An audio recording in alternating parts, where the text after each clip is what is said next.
بسم الله الرحمن الرحيم بسم الله الرحمن الرحيم الحمد لله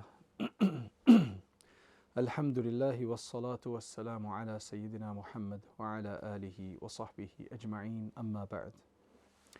Sahal ibn Abdullah at-Tustari rahimahullah, he says, الرياء في أهل القدر لأنهم يعتقدون أعمالهم من أنفسهم واستطاعتهم. Did we do that part last time? No, right? فأما أهل السنة فيعتقدون في أعمال البر كلها أنها من الله تعالى عليهم لولا ذلك لما قدروا عليها فليس يكون الرياء فيهم إلا خاطر يبطل ما يعتقدونه. He's gonna explain this. Sahal radiyallahu anhu says that showing off an ostentation is something that only occurs with the people who deny qadr of Allah, who think that everything they do comes from themselves.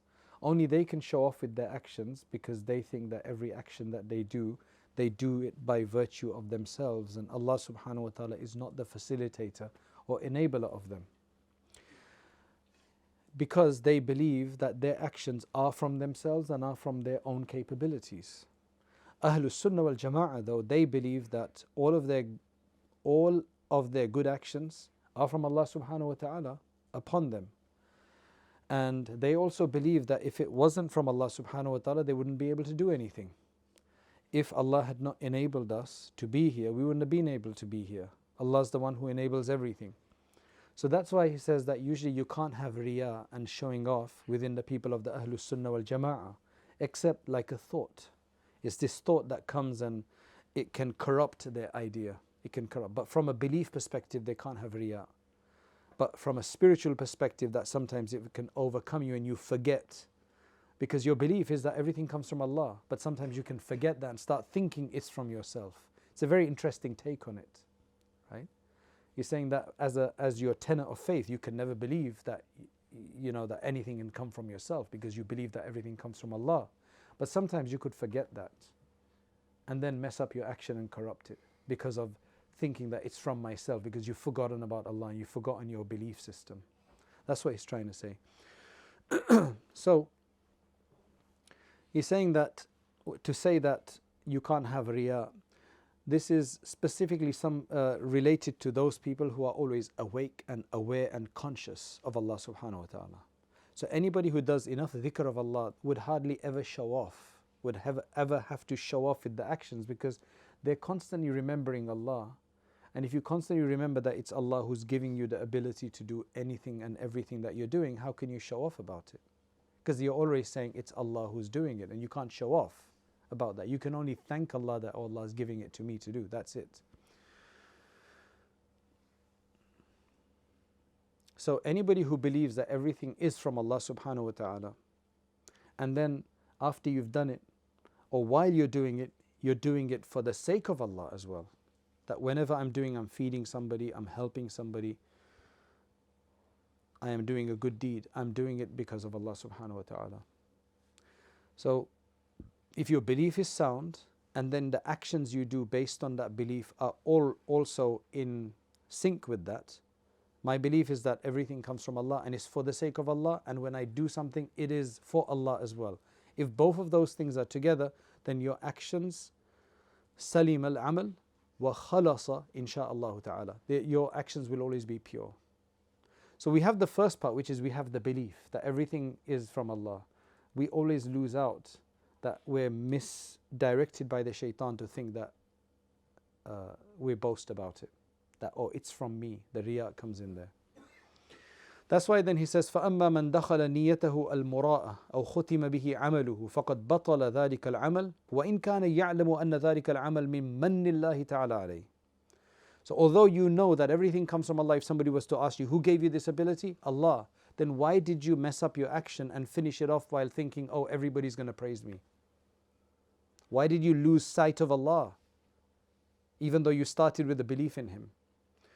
لِأَنَّ الْأَعْمَالَ تُرَدُّ إِلَى النِّيَّةِ. Because at the end of the day, all actions have to go back to the intention and the motivation for which you do them. That's the scale that Allah uses in this world. قال رسول الله صلى الله عليه وسلم الأعمال بالنية وَلِكُلِّ امْرِئٍ مَّا نَوَى. Every action is going to be based on your intention. It's going to be judged by your intention, and for every person is what you've intended. وَقَالَ الرِّيَاءُ أَخْفَى مِنْ دَبِيبِ النَّمْلِ. And the difficulty is that this kind of ostentation, that I'm doing this to get praise or whatever, sometimes it's so subtle that it's as subtle and so clandestine and so dangerous that you can't catch it, because it's like the way ants walk on the ground, that you can hardly hear it. So it's a very, very it's something that could just slip past our radar. And I think we read this last time, right? I can't remember it. I just remember this hadith now. وَقَالَ مَنْ سَمَّعَ سَمَّعَ اللَّهُ بِهِ وَمَنْ رَاءَ رَاءَ اللَّهُ بِهِ. Whoever wants to be heard, he will be made to be heard, because you're using means in this world to get it done. And whoever wants to be seen, you will be seen, right? Just have a camera and you'll be seen by more people than you want. I mean, it's obvious, right? That doesn't prove it. وَقَالَ سَهْلٌ ذِكْرُ الْقُلُوبِ لِلْحَرَامِ حَرَامٌ عَلَى الْقُلُوبِ. For a heart to remember, to think of haram is haram upon the hearts. Don't think of the haram, because that's haram upon the heart. وَمَنْ عَبَدَ اللَّهَ وَمَنْ عَبَدَ اللَّهَ فِي سِرِّهِ وَرَّثَهُ ذَلِكَ الْيَقِينِ. Whoever worships Allah in his private moments, when you're not in front of others, for example, that's pure devotion, isn't it? Right? Then Allah subhanahu wa ta'ala will give you yaqeen. وَمَنْ عَبَدَ اللَّهَ بِصِدْقِ اللِّسَانِ لَمْ يَسْتَقِرَّ قَلْبُهُ دُونَ الْعَرْشِ. And whoever worships Allah with a true tongue, with true words, that everything you utter is sincere, then your heart can't stop in its ascent and progress anywhere less than the arsh. Your heart will reach the arsh. وَمَنْ عَبَدَ اللَّهَ بِالْإِنصَافِ كَانَتِ السَّمَاوَاتُ وَالْأَرْضُ وَالْعَرْشُ وَالْكُرْسِيُّ فِي مِيزَانِهِ يَوْمَ الْقِيَامَةِ. And anybody who worships Allah subhanahu wa ta'ala will full justice, then the heavens and the earth, the throne of Allah and His kursi, will be in your scale on the Day of Judgment. The weight of all of that will be in your scale. What does that mean? So our commentator, he says, أي ذكر القلوب للحرام بالمحبة له. Because we do have haram thoughts which we try to ignore and repel from our mind. But he's saying that if you allow yourself to indulge in haram thoughts by loving them and enjoying them and not trying to get rid of them. For example, you've had a past life. A lot of people have past lives where they've done something wrong. And one of the biggest things they say that you could do is to remember the ladha of that. Because if you've had a really good drink or a good food somewhere and now you remember the taste and it was amazing, you'd want to go and have it again.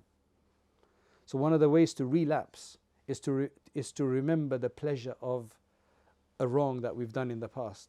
وَاعْتِقَادِ الْفِعْلِ لَهُ عَلَى الْعِلْمِ بِهِ أَنَّهُ حَرَامٌ. Despite knowing that it's haram, right? Then that means that thought is haram on the heart.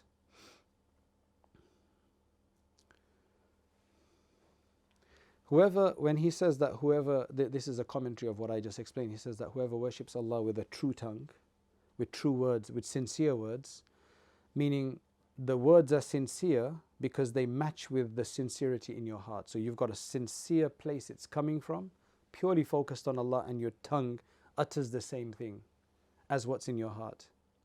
Then what it means by his heart can't stop anywhere less than the arsh, which basically means the arsh represents Allah. أي لا يطمئن إلى غير الله. What that really means is that you will never be satisfied with anybody but Allah afterwards. If you do this sincerely and properly, you will never be satisfied with anybody but Allah subhanahu wa ta'ala. وَلَا يَسْكُنُ إِلَّا إِلَيْهِ. You won't find any comfort except there. Even if you forget for a while and then you start finding comfort, eventually you'll get the thing, no, this is wrong. this is wrong, this is dunya, this is dunya. You won't enjoy it anymore. That's a really good place to be when you stop enjoying foods. That's what happens, they say, in the beginning. When you read the biographies of these great awliya, they usually all come through a time when they just want to give up everything. They hate food, they hate meeting people, they hate doing all of these enjoyable things. And they just go into this state where they just hate it. Then they say that they come back to it afterwards, but now they've got a pure reason for indulging in these things. When they now indulge, they're not indulging for the sake, they're doing it out of thanks for Allah subhanahu wa ta'ala.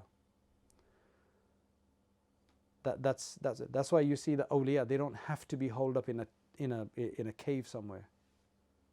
It's being part of the world, but your heart being attached to Allah subhanahu wa ta'ala. So he's saying that لا يسكن إلا إليه قد اجتمع همه فيه ولذته في ذكره, because eventually you'll find your full ladha in the remembrance of Allah. It's just a certain effort you have to make in the beginning. And the last part he says, when he says that whoever worships Allah with sincerity, with fairness, with justice, أي أعطى الحق قبل سؤاله والمحبة لغيره كما يحب لنفسه كان له مثل ثواب جميع ما ذكر كمثل ثواب المصيبة بالولد والأهل والمال وغير ذلك.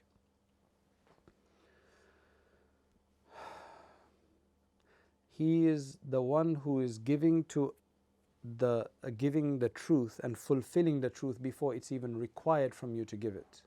So you're always wanting to give up, to act on the truth, to give up and be just, even before you be asked. So you do it from yourself. You're not doing it because somebody else wants you to do it or because you're scared of the system or something. You want to be truthful all the time. And this is a bit of a complicated one. وَالْمَحَبَّ لِغَيْرِهِ كَمَا يُحِبُّ لِنَفْسِهِ.